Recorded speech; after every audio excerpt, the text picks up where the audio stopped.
Ang sabi ng DA, yan, nabalitaan nga namin, tataas ang presyo ng mga bilihin, lalo na yung imported. I-import tayo ng rice. Pagdating sa Pilipinas, baka ibenta yan ng napakamahal, magugutom mga kababayan natin. Eh, tsak yun. Yun talaga. 1 plus 1 lang yan eh. 1 plus 1 plus 1 plus 1, mga ganun eh. Kaya ang sabi ng Secretary ng Agriculture, ayan. simula ngayon, Ayan. tandaan nyo ito. Palakasin mo loob namin, Secretary, ha? Ito po ang ating ipinapasya.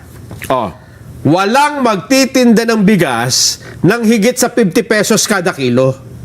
So, may bracket na tayo. May cap. Price May cap na. Price cap. Kapag ka imported rice, hanggang 50 pesos lang tayo.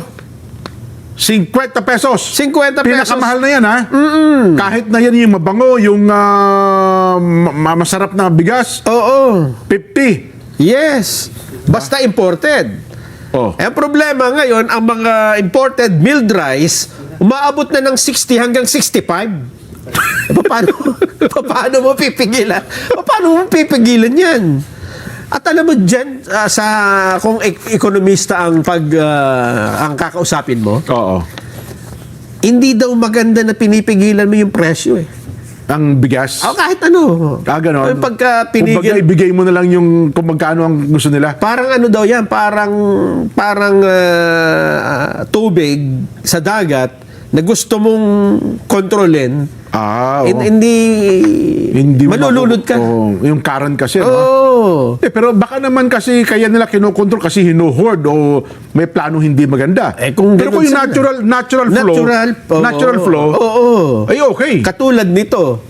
Paano mo ngayon lalagyan ng price cap na 50, pero pagpunta mo sa tindahan ngayon, 65 na ang benta, di ba? Paghuhulihin mo ba yung mga nagtitinda? Lalo tayo nagka-problema, di ba? Yun na nga, no? Bagay, sa mga mayayaman, Nelson, hindi nila problema yan. Kasi yung bigas na niluluto nila, matagal na 100 piso kada kilo eh.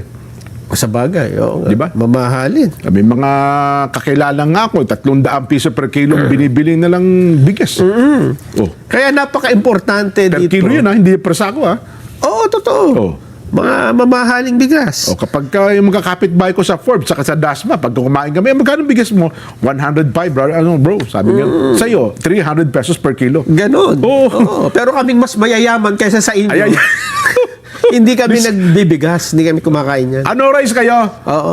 Ganon. Sinasaing muna namin. Kanin ang kinakain namin. Sa inyo pala, bigas pala. Yari tayo kay FPG.